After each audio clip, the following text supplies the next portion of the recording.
Canada ایک مہنگا ملک ہے، لیکن اس کی شہری خدمات اعلیٰ ترین معیار کی ہیں۔ کرسمس کے دوران کراچی سے ایک فیملی چھٹیاں منانے کینیڈا گئی ہوئی تھی۔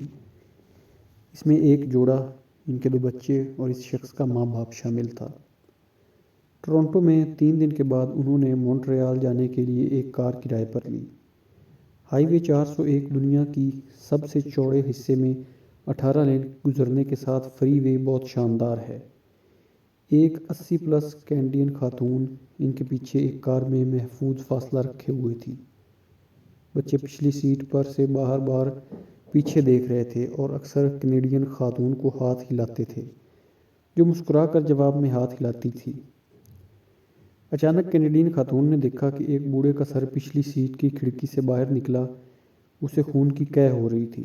اس نے اپنی کار سائیڈ پر روکی اور فوری طور پر مدد کے لیے 911 پر کال کی۔ بہت جلد ایک ایمبولینس ہیلی کاپٹر نمودار ہوا۔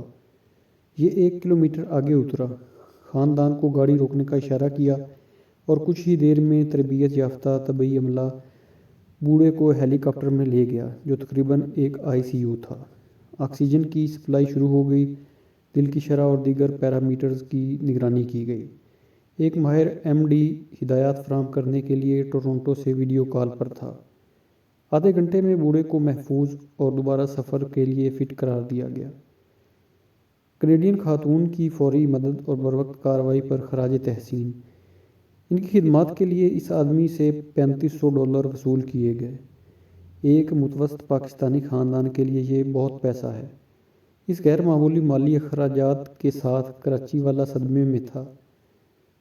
اس نے اپنے والد کو بڑی افسردگی سے کہا، ابا جی، پان کھا کر باہر تھوکنے کی کیا ضرورت تھی؟